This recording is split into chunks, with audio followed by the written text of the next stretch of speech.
J'ai connecté mon ChatGPT, enfin mon GPTs, à des actions. Alors les actions, c'est la nouvelle avancée, c'est la nouvelle mise à jour d'OpenAI, où on va pouvoir, donc en passant par un pont, je vous expliquerai ce qu'est ce pont, on va pouvoir aller connecter son GPTs à notre compte Gmail, à toutes sortes d'applications qui vont pouvoir vraiment décupler ses fonctionnalités. Alors, je vous montre de suite ce que ça peut donner. Ici, j'ai 4 choix où je vais pouvoir lui demander de récupérer les événements depuis mon calendrier. Alors ben là, je vais lui faire Find Event. Alors, pourquoi je vais lui poser la question en anglais? Parce qu'on va le voir tout à l'heure que dans les actions, pour l'instant, la plupart des actions sont en anglais et que j'ai remarqué quand même qu'il comprenait mieux, même si j'ai mis les prompts en français, quand je lui donnais le bon nom d'action dans la bonne langue. Alors ici, je lui dis un Find Event. Alors, je pourrais In my calendars for today. Donc normalement j'ai des événements dans mon agenda et donc je lui demande de me trouver les événements d'aujourd'hui dans cet agenda. Donc là il se connecte à mon agenda. Ici il me dit qu'il va trouver et qu'il va utiliser l'action Zapier. Pourquoi Zapier? Parce que je vous parlais de ponts et qu'aujourd'hui le seul outil qui propose ces ponts c'est Zapier. Zapier qui donc est un outil d'automatisation et qui permet de s'interconnecter avec tout un tas de plateformes, d'outils. Donc ça peut se connecter à mon compte Google, ça peut se connecter à HubSpot, ça peut se connecter à Google Docs, ça peut se connecter à tout ce qu'on veut. Donc ici, je lui dis que j'approuve la connexion et il va aller récupérer, donc se connecter à mon agenda, parce que moi en action, je lui ai dit de pouvoir se connecter à mon agenda et là on peut voir que il est en train de récupérer l'événement d'aujourd'hui qu'il y a dans mon agenda. Donc il me met même un petit lien si je veux aller voir l'événement, donc c'est ce qu'on va faire. Voilà, et donc ici je peux aller sur mon agenda puis je peux voir que j'ai bien un rendez-vous à 22h, de 22 à 23h15 dans mon agenda et j'en ai un aussi le mercredi 29. Donc je vais voir si il voit les suivants. Récupère-moi également ceux de la semaine à partir de demain. Et donc là, normalement, il devrait pouvoir voir celui de mercredi et pouvoir me le récupérer également directement. Donc ici, toujours pareil, alors ce allow ou decline, ça fait partie du système des actions où on est obligé de demander à chaque fois l'autorisation. C'est-à-dire que ChatGPT, l'avantage, c'est qu'il ne se connectera jamais sans votre accord. Alors peut-être dans les futures versions, pour l'instant, tel que c'est fait là, il demandera toujours de l'autoriser à aller se connecter à votre compte et à récupérer l'information. Moi, je trouve que c'est pas mal, ça fait une petite sécurité pour éviter que des petites choses se fassent sans qu'on le sache. Et voilà que là, il est bien en train de me récupérer donc tous les événements relatifs à la semaine prochaine. Voilà, il m'a récupéré celui d'aujourd'hui, mais voilà, bon, je lui avais dit à partir de demain, il n'a pas tout compris. Voilà, faut quelquefois lui reformuler. C'est en version bêta, c'est pas encore totalement au point, je dirais, mais ça va le devenir, Et puis il y aura d'autres outils dans le futur qui vont pouvoir se connecter autre que Zapier. Donc là déjà, on peut connecter une API externe, on peut connecter plein de choses, mais via les actions. Vous avez, c'est du no-code, il n'y a aucune programmation, c'est vraiment top, quoi. Et en plus, pour l'instant, ça ne consomme pas du run sur mes actions Zapier. Donc c'est-à-dire que même avec un compte gratuit, je peux me paramétrer des actions pour l'instant et connecter ça à mon GPTs. Ici, je vais lui demander donc de me créer, parce que je lui ai donné plusieurs actions. Donc je lui ai donné aussi l'action de pouvoir créer un événement. Et là, je vais lui dire create event detailed in my calendar. Voilà, donc là, normalement, il devrait me demander qu'est-ce que je veux créer comme événement détaillé. Et il me dit, bah, j'aurais besoin des informations suivantes. Le nom de l'événement, le titre de l'événement, quand l'événement doit-il commencer, etc. etc. Bah, on va lui dire. Hein. Vous voyez qu'il me demande tous les champs, en fait, que je pourrais aller rentrer dans mon événement. Hein. Donc, nom de l'événement. Donc là, éventuellement, je ne suis pas obligé de tout réécrire. Dans ChatGPT, vous pouvez utiliser des numéros. Il saura à quoi se référer. Donc, réunion projet GPTs. Voilà, je vais à la ligne 2. Ça sera la date et l'heure. Donc, on va dire le 30 novembre 2023 à midi. Alors, on va dire de midi. On va lui mettre une horaire de fin. Hein. Ah, il faut être assez précis quand même. Hein. Ah, 13h. En 3, il veut la date et heure de fin. Bon, en fait, j'ai tout mis. Le 30 novembre, j'ai mis la date, heure de début, date et heure de fin. En fait, j'ai tout mis là. La description, donc c'est 4. Donc, réunion, projet, GPTs avec Alain. Alain, j'ai dit. Voilà.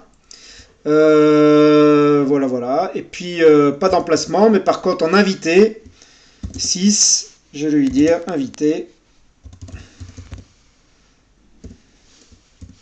21. Arrobase.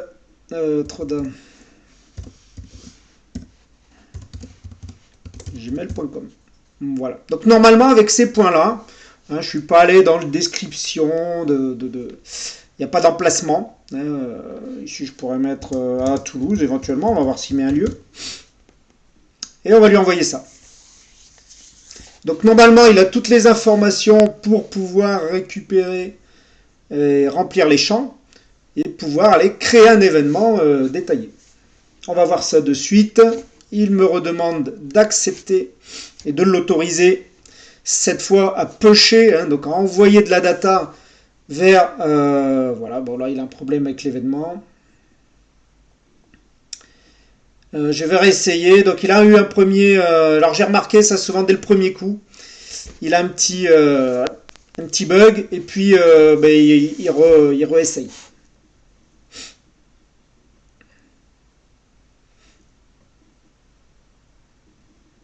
Voilà, donc il me dit que la réunion projet GPTs a été créée avec succès le 30 novembre de 12h à 13h à Toulouse. Voici un résumé. L'événement, réunion projet GPTs, il est en train de me faire le détaillé et normalement, si tout va bien, je devrais l'avoir dans mon agenda. Donc je peux voir ici qu'il l'a bien créé, mais il m'a pas mis de titre. Alors je pense qu'il faudrait lui préciser un titre de l'événement. Et par contre, chose importante, il m'a oublié les invités. Donc c'est pas encore au point pour la création d'événements. Je vais essayer de lui redemander. Modifie le titre de cet event. Donc on va dire que c'est réunion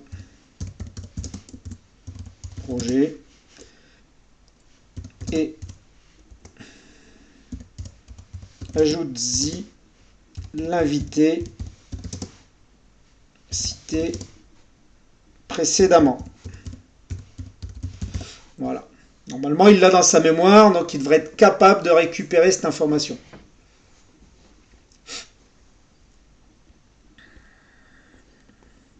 Alors, je pense qu'en cours de route, il oublie des choses.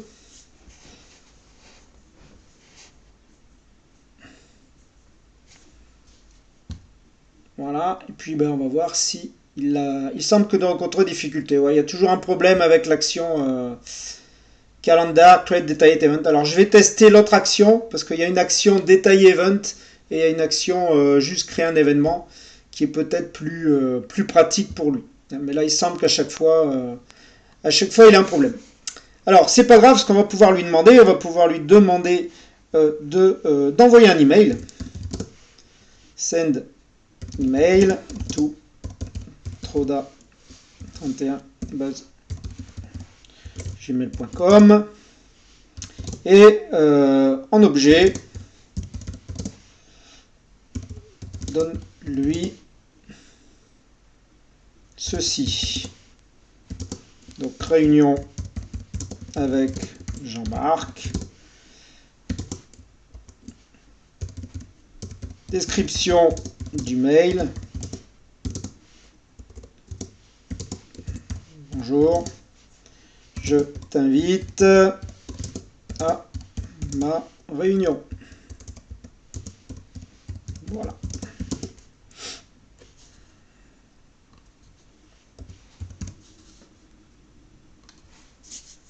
Donc là, on va voir s'il va pouvoir lui envoyer un mail. Normalement, il n'y a pas de souci. Alors, pour l'envoi des mails, aujourd'hui, il ne peut pas encore se connecter au contact. Donc, on est obligé de lui mettre l'email en clair dans le message. Donc, ça peut être un peu problématique quand on va envoyer un email à plusieurs personnes, quand il y a beaucoup de monde. Mais sinon, s'il récupère depuis un TXT, depuis un PDF qu'on lui a donné avant, ben, il peut très bien se faire sa liste d'emails et l'intégrer par contre dans le mail.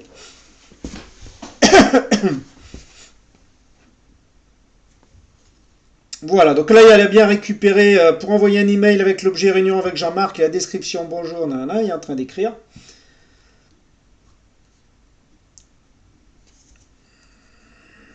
Je vais utiliser l'action Zapier, donc encore une fois, il récupère, il se dit, ok, je vérifie si j'ai cette action dans mon calendrier, dans mon répertoire des actions, et est-ce que je peux faire cette action avec ça. Donc très important pour l'instant dans les actions, de lui décrire, vous voyez, c'est pas pour rien que j'utilise le send email, que tout à l'heure j'ai utilisé l'action create event, parce que il a besoin de rechercher dans son répertoire les actions, et elles s'appellent comme ça en fait, ces actions. Voilà, donc là, il me demande de lui confirmer, de l'autoriser à aller sur Gmail. Et il récupère bien, donc il envoie destinataire. L'email a été envoyé avec succès. Donc normalement, je devrais pouvoir vérifier cet email. Mon email de Dandry à Jean-Marc, ici.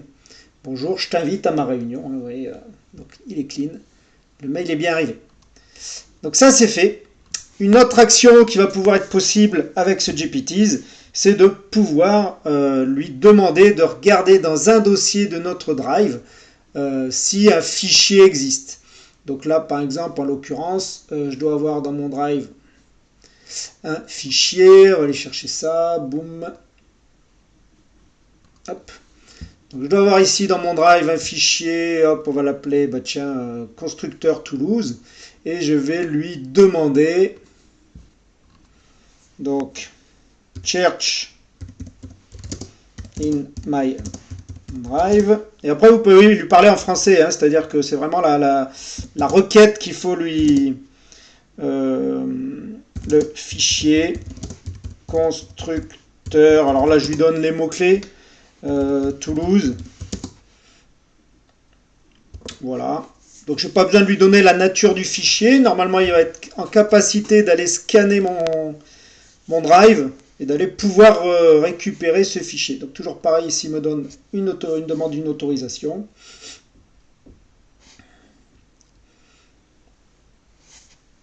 Il démarre l'action. Donc s'il démarre l'action, c'est qu'il a pu se connecter à l'action et normalement il m'aurait renvoyé un message d'erreur si pour lui il y avait un problème. En l'occurrence, il n'y a pas l'air d'en avoir. J'ai trouvé un fichier dans votre Google Drive correspondant à votre recherche, titre du fichier extraconducteur Toulouse. Il dit qui est-ce qu'il a créé, la date, il me donne le lien vers le fichier.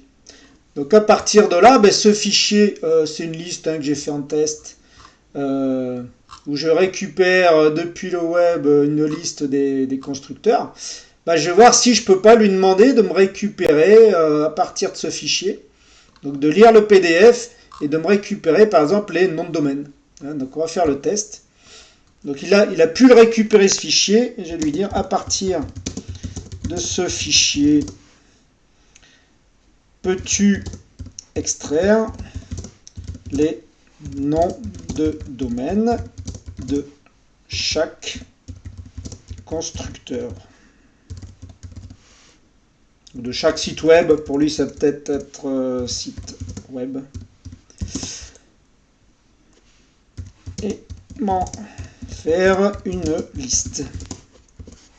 Donc on va voir, normalement il devrait pouvoir se connecter. Alors l'extraction, ça passe par un autre plugin d'action, ici. Donc là, vous voyez qu'il me redemande l'autorisation, et normalement il devrait aller chercher pdf.co, pdf.co qui est une autre action module que j'ai connecté, et pour pouvoir aller récupérer de l'information dans un élément. Sachant que là, c'est pas un PDF. Donc, on va voir comment il va se débrouiller. Voilà. Donc là, c'est bien ce que je me doutais. Voilà. Donc là, il peut pas me fournir. Vous voyez, il peut pas parce que c'est pas un PDF ce que je lui ai donné. Ici, c'est un Google Doc. Donc, par contre, avec un PDF, je vais peut-être pouvoir lui faire ça. Donc, ce qu'on va faire, c'est que je vais lui enregistrer ça en PDF. Voilà, je l'ai là. Agence construction, je l'ai là. Donc je vais dire récupère plutôt celui-là. Donc je vais lui dire de récupérer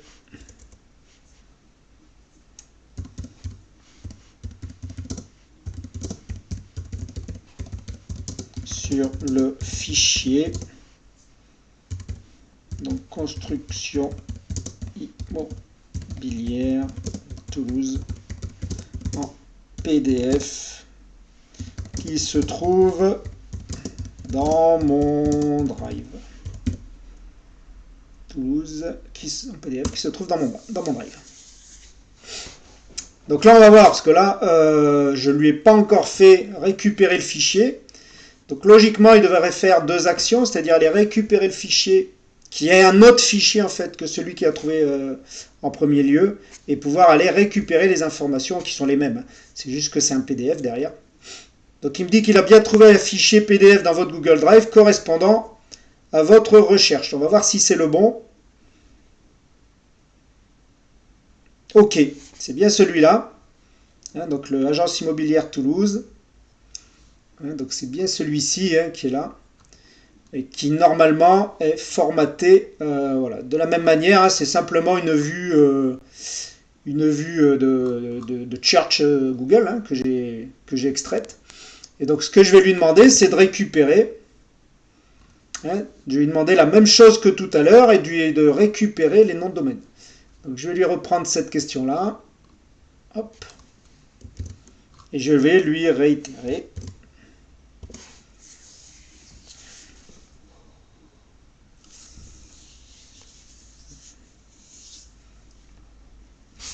Il me demande de l'autoriser.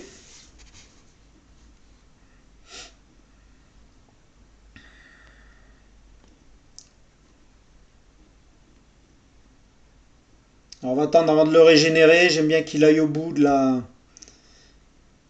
du chargement. Mais on va le régénérer quand même. Voilà.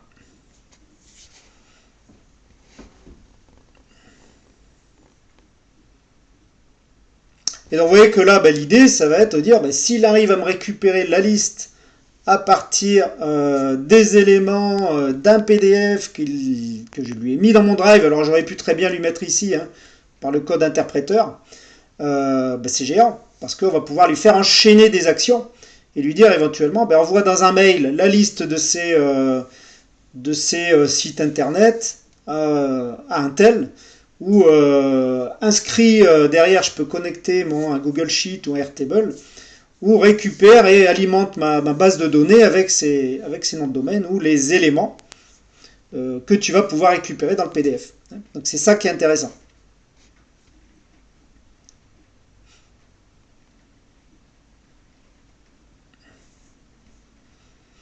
Alors là, il veut encore qu'on l'autorise.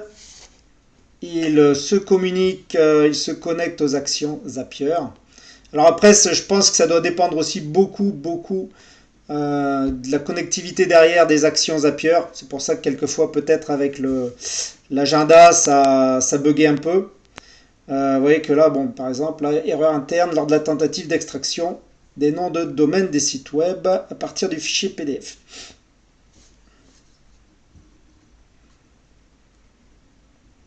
Alors, je vais voir s'il peut me récupérer simplement les noms. Malheureusement, l'outil Zapier que j'utilise pour rencontre un problème technique. Alors là, j'utilise pdf.co qui s'en va rechercher dans un texte. Alors, il faudrait peut-être que j'utilise un autre plugin pour récupérer les informations.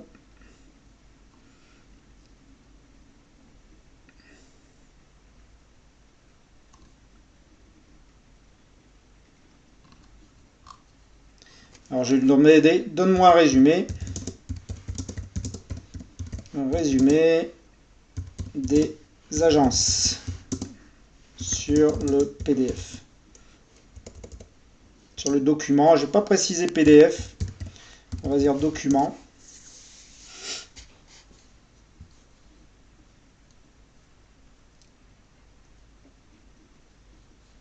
Parce que je pense qu'il peut les lire quand même, mais c'est vrai que je lui demande de l'extraire, et c'est autre chose.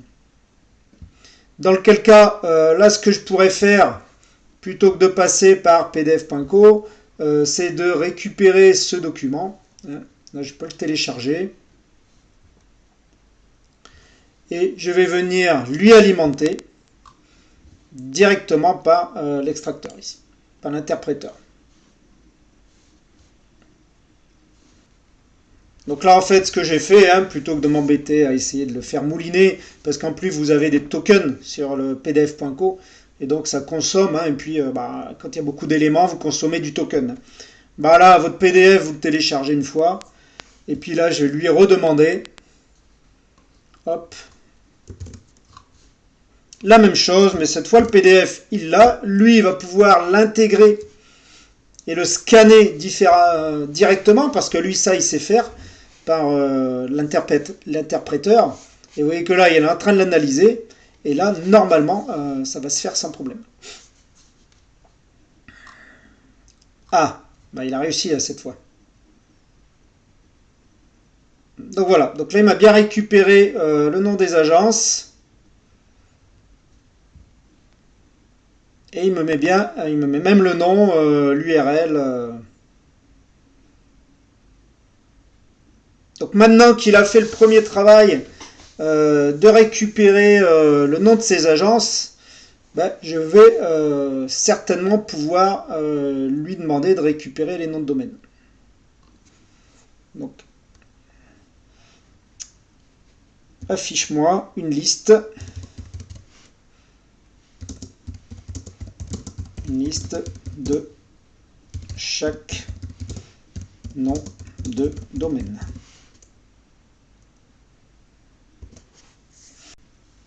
Alors, j'ai pu lui refaire la demande et j'ai pu lui faire extraire du coup à partir du fichier PDF les noms des agences et les noms de domaine. Donc ici, je vais lui demander d'ajouter ajoute les adresses et numéro de téléphone.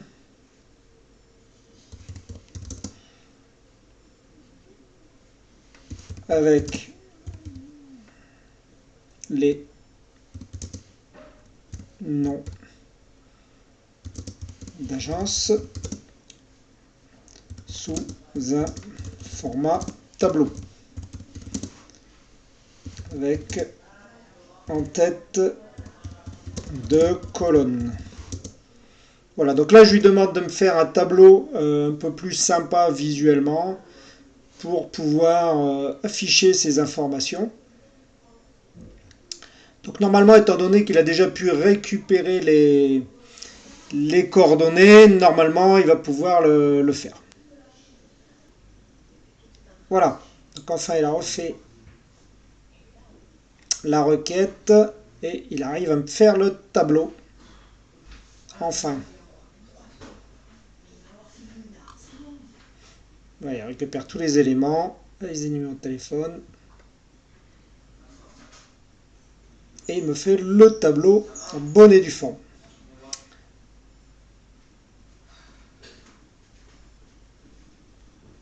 Alors on va le laisser terminer.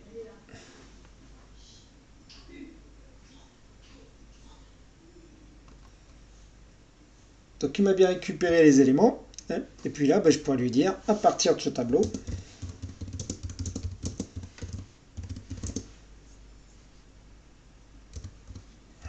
crée-moi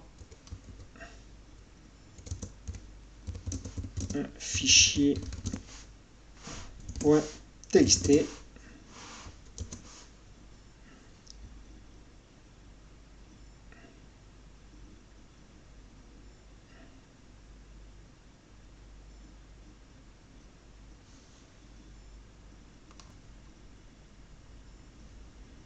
voilà. Et donc il est en train de me lancer le fichier. Hein, et ici, j'ai mon fichier txt que je peux télécharger.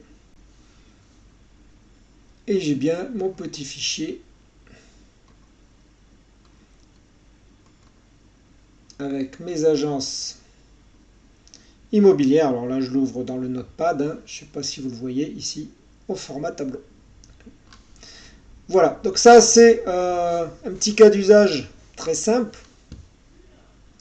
Ici, je pourrais très bien lui demander de me faire une liste.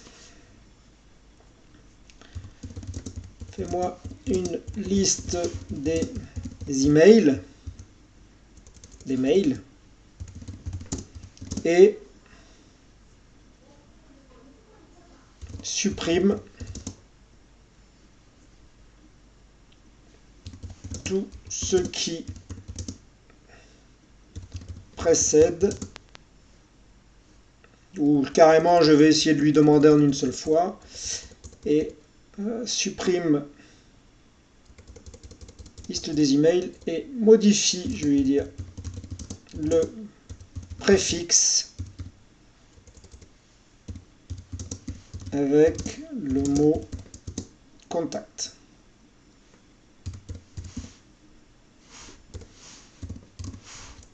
Donc je vais voir si l'idée c'est de récupérer chaque email et de mettre le mot contact devant chaque préfixe d'agence immobilière. Donc là on voit qu'il le fait bien, il récupère bien toutes les agences immobilières. Donc là par exemple pour du démarchage ou du cold mailing, hein, mais comme ça on sait que majoritairement les gens sur les sites internet mettent contact, mais je me retrouve avec une liste de cold mailing prête. Qu'il faudrait bien sûr nettoyer entre temps pour les vérifier s'ils sont valides, pour faire du cold mailing directement avec les agences immobilières. Et puis derrière ça, on pourrait carrément aller intégrer ces datas-là dans un outil comme Airtable. On pourrait insérer ces datas dans un outil comme Google Sheet, par exemple. Alors ce que je vais faire ici, c'est que je vais justement aller lui donner l'autorisation de se connecter à Airtable de manière à pouvoir aller enregistrer les informations. Donc en l'occurrence ici j'ai un fichier Airtable qui va me servir de base de données pour mes agences. Et ici je vais pouvoir récupérer les informations directement dans ce tableau. Donc c'est ce que je vais vouloir faire en automatisant via ChatGPT. Donc je reviens sur mes actions et ici je vais venir ajouter une action. Donc le type d'action que je vais ajouter Airtable. Donc il va me le charger. Voilà, vous voyez qu'ici je retrouve toutes les actions que je peux faire avec Airtable, Google Sheet, etc. Hein. Moi je vais aller depuis une action Airtable créer un record. Donc créer une ligne, un enregistrement. Il va me demander de me connecter, bien sûr. Je vais mettre en pause le temps de me connecter à ma connexion Airtable. Ici, il me demande, c'est une authentification sécurisée via Airtable. Donc, je vais lui dire de continuer et d'aller enregistrer ça. Alors, ce qu'on peut voir ici, c'est que d'ailleurs, Airtable, Zapier, demande à Airtable d'octroyer l'accès. Par contre, on vous dit bien hein, ici que Zapier pourra voir les données des entrées, commentaires de vos entrées, structure de votre base, votre adresse email. Zapier pourra modifier les entrées, bah oui, parce que c'est lui qui va écrire les éléments dans Airtable. En fait, il pourra voir tout ce qu'il y a dans votre base de données. Donc, bon, là, pour le moment, on va lui dire oui, c'est pour l'utilisation. Mais voilà, on pourrait très bien faire attention quand on travaille avec ces éléments-là, d'éviter d'aller mettre des données trop personnelles de clients, etc. Après, c'est à vos risques et périls. C'est vous ici, de toute façon, qui allez activer ces datas. Donc ici, ben, je lui dis de se connecter. Normalement, c'est bon. Il va me redemander une fois de me connecter. Yes, continue to Airtable. Voilà. Alors, il m'a pas pris la base apparemment. Octroyer l'accès. Toc, toc, toc. Alors ici, on va attendre un peu. Voilà. Et donc ici, ce qu'on peut voir, c'est qu'il récupère bien les champs. Et ici, il va me demander qu'est-ce que je mets dans la base et qu'est-ce que je mets dans la table pour créer un record. Donc ici, je vais pouvoir lui dire que il va me créer le record dans la base client. Donc le value ici, ça va être agent Simo. Et la table, je vais lui donner la bonne table pour qu'il aille alimenter. Ici, en l'occurrence, ça va être le nom de ma table qui s'appelle agence. OK. Et puis, vous voyez que là, de fil en aiguille, on lui donne le cheminement. Hein. Qu'est-ce que je vais aller mettre ici, je laisse l'IA hein, qui va récupérer les valeurs. Agence, note, téléphone, email, statut. Donc ça, c'est lui qui va récupérer ça. Hein, d'ailleurs, ici, note, il aurait fallu que je le change, c'est adresse. Voilà. OK. Et puis, je fais enable action. Et là, mon action est en place. Je vais pouvoir la rentrer dans mon prompt pour dire à ChatGPT, quand je vais te dire d'aller créer un record dans Airtable, il va comprendre ce que je vais lui demander. Alors, on va voir comment on fait ça maintenant. Ici, je peux laisser ça tourner en attendant. Ici, ce qu'on peut voir, c'est qu'on a des petits boutons. Hein, et c'est vous qui allez activer ou désactiver la synchronisation, ou plutôt le requêtage via Zapier sur vos différents outils ici. Alors, comment ça se passe? Comment je vais pouvoir connecter mon chat GPT avec mon action? Ici, je vais cliquer sur mon action Airtable. Vous voyez que je reviens dans le formulaire en fait. Hein. Je vérifie que tout soit bon. Ouais, c'est toujours bien connecté. Et ici, on a une URL tout en haut. Action, zapier.com, custom action, etc. Blablabla. Blablabla. Je vais copier ça. Et je vais aller récupérer ça. Là, je peux faire back. Hein, j'ai rien modifié. Il faut vérifier qu'il soit toujours en vert. Et je vais venir dans mon GPT. Ou dans mon GPTs. Dans mon GPTs, je vais venir ici. Vous voyez qu'ici, j'ai toutes mes actions. Donc les conversations starter. Hein, donc là, j'en ai mis plus que 4. Mais de toute façon, il en affiche 4 au maximum. Donc ici, éventuellement, la search in PDF, je pourrais l'enlever ou je pourrais enlever une des deux là.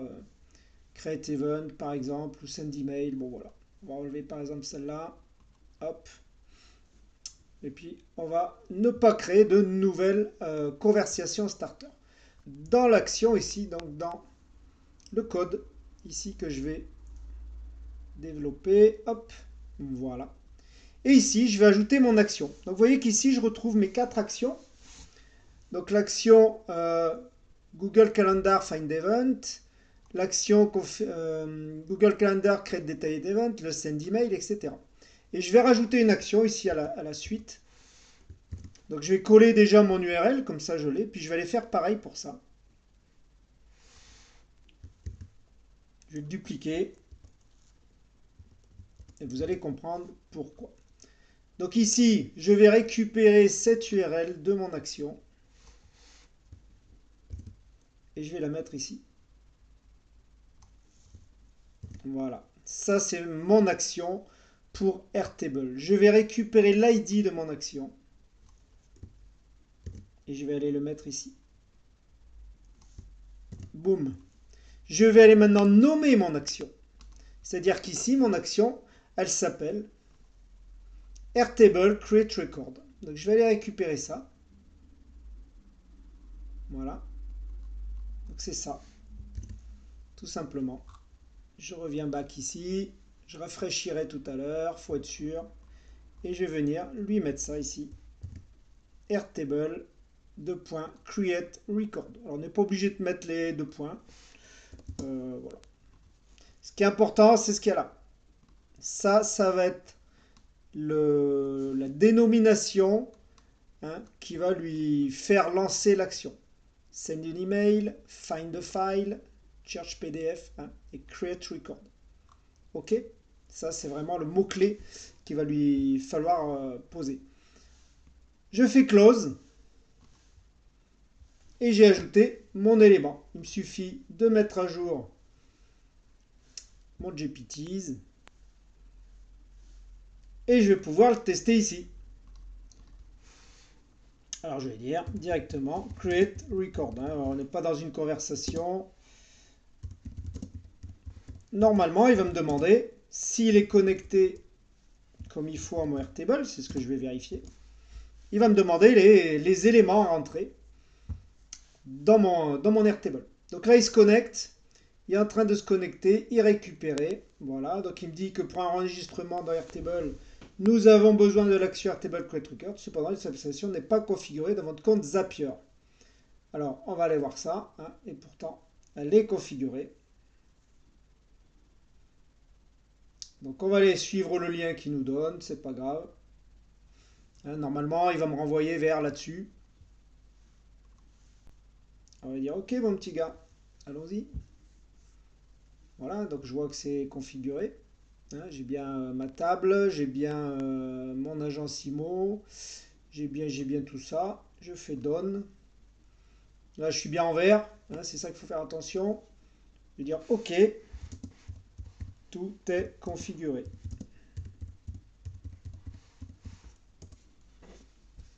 Donc, il va aller retester la connexion.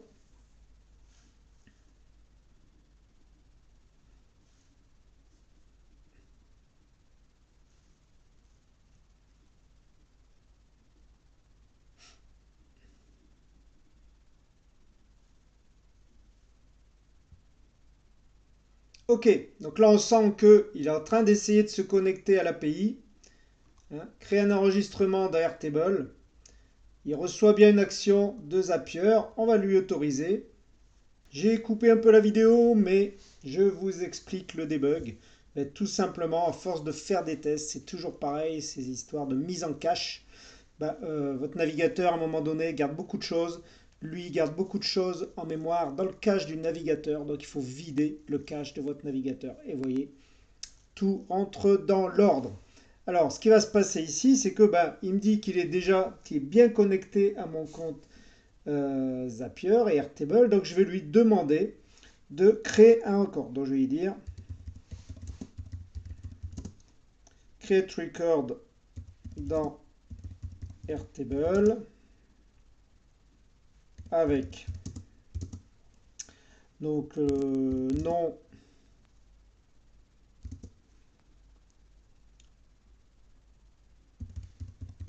Martino,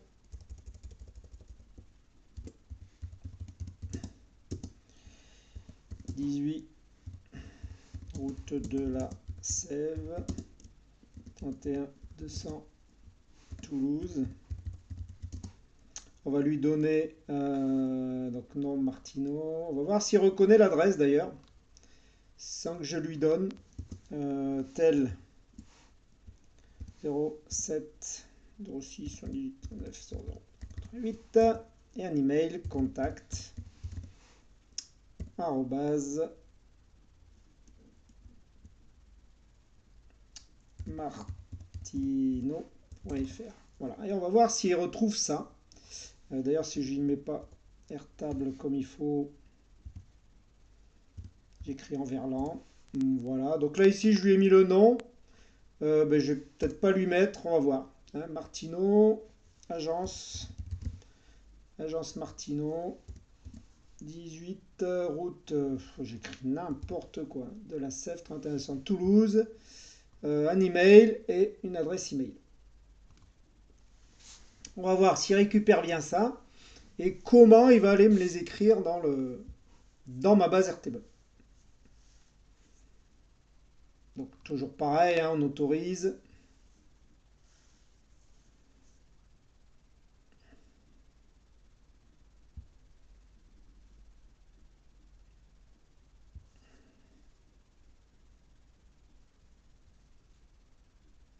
Alors effectivement, peut-être que quelquefois on irait plus vite à l'écrire soi-même à la main. Ah, il me dit que ça a été réalisé avec succès. Yes. Voici un résumé des détails de l'enregistrement. Agence Martineau, adresse. Bon, déjà, il a récupéré les bons éléments. 18 route de la Sèvre, 31200 Toulouse. Téléphone, l'email. Eh bien, allons voir. Donc, on va aller voir sur notre base. Et ici, je peux voir qui m'a bien mis les éléments dans la bonne table. Et surtout, dans les bonnes colonnes. Hein. Voilà, et puis j'aurais pu lui demander de rajouter le statut, d'ailleurs, hein, qui me mette le statut par défaut. Ici, j'ai une liste déroulante avec plusieurs types de statuts.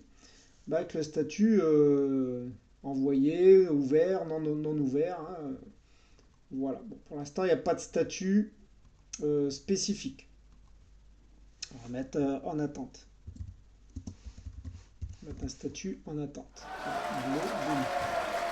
Ok, ben, c'est pas mal, ça fonctionne. Alors maintenant, est-ce que l'idée, ça va être de récupérer par rapport à notre petite liste qu'on a fait auparavant et d'aller essayer de lui faire rajouter les informations dans notre base. Donc je vais lui réalimenter parce que j'ai reseté depuis la conversation de tout à l'heure. Donc vais le réalimenter. Voilà. Donc je lui réalimente le PDF. Je vais lui dire à partir de ce document, récupère le nom de chaque agence, adresse, numéro de téléphone et email, j'ai pas normalement, hein, et domaine. Voilà, et domaine. Nom, adresse, numéro de téléphone et domaine. Ça devrait être bon. Donc là, il va aller analyser mon fichier. Normalement, il a déjà fait, hein, mais on est obligé de tout lui refaire faire. Donc il devrait aller récupérer mon document et les éléments de l'agence, des agences.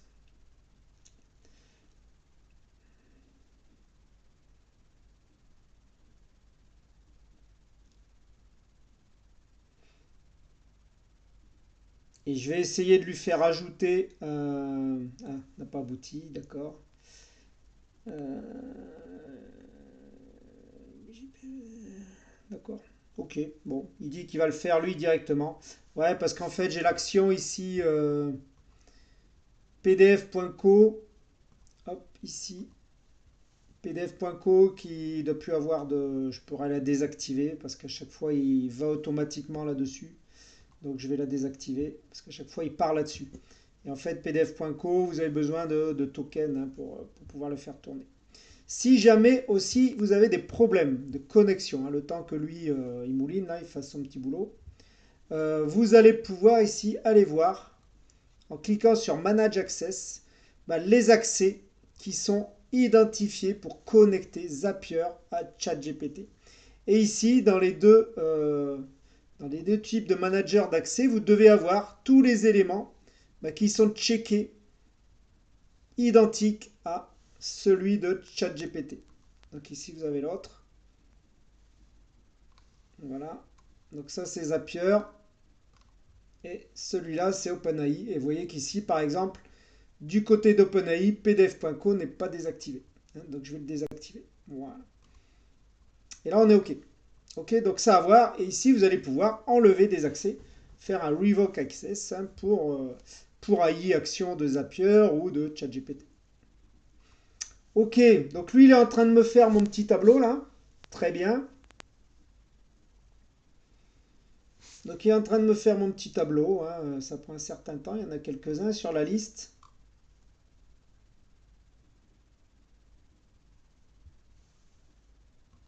Donc il a terminé. Et maintenant, je vais lui demander donc de récupérer donc, à partir des noms de sites web.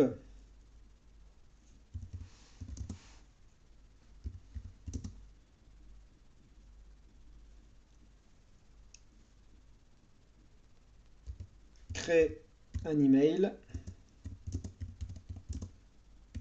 avec le préfixe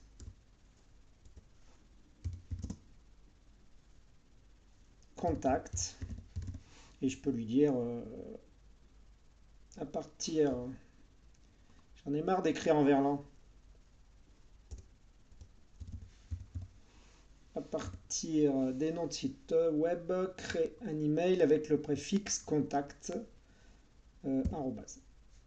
Voilà. Pour chaque agence. Voilà.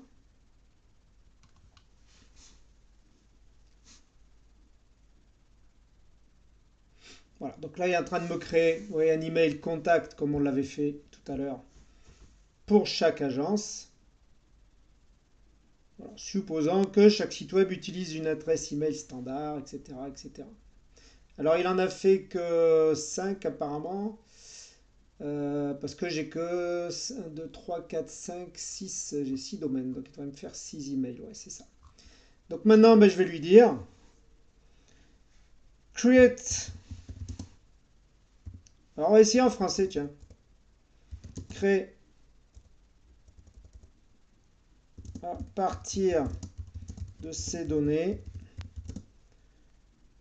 crée un enregistrement dans ma base de données agence sur Airtable. Ok, on va voir si en français il comprend bien le message. Sinon, on va lui mettre en anglais. Et quelquefois, en français, il a du mal.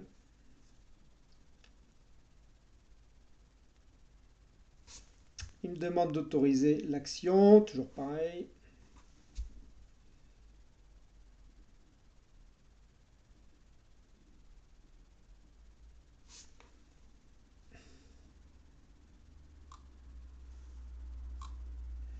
Mouline. Ok, apparemment, il a réussi.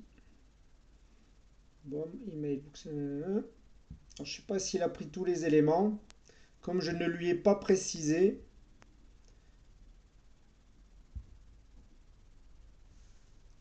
Je coupe la vidéo parce que ça va durer un certain temps et on se retrouve après. Voilà, alors il est en train de terminer. Hein, en fait, là, il a bien récupéré. Hein, ma demande était un peu erronée. Il a bien récupéré toutes les autres adresses, cette fois avec les bons éléments à mettre dans les bonnes colonnes. Donc c'est pas mal. Voilà, donc en fait là on a automatisé quelque part. On a rien qu'à partir de GPT, de mon GPTs, j'ai pu lui automatiser, lui demander de faire plusieurs actions, récupérer des éléments sur un document, lui faire créer ou récupérer mes rendez-vous, lui faire envoyer un mail, et puis là, lui envoyer les données qu'il a récupérées depuis mon PDF sur ma base de données Airtable. Donc c'est pas mal, c'est encore très lent. C'est encore très lent, pourtant j'ai la fibre, hein, donc c'est pas dû à ma connexion. Je pense que ça va se fluidifier Et je pense que c'est, encore une fois, pour l'instant, il n'y a que Zapier qui propose cette connexion en no-code, en automatique. On pourrait très bien la coder avec du Python, avec du PHP, du JavaScript pour notre utilisation. Mais là, aujourd'hui, sur de la connectique comme ça, no code, il n'y a que Zapier qui propose ça. Voilà, j'espère que ça vous a plu. N'hésitez pas à mettre le petit pouce bleu, à vous abonner si ça vous intéresse. Et puis, ben, on va continuer l'expérimentation de l'IA avec, je pense, encore plusieurs vidéos à la clé. Merci, salut!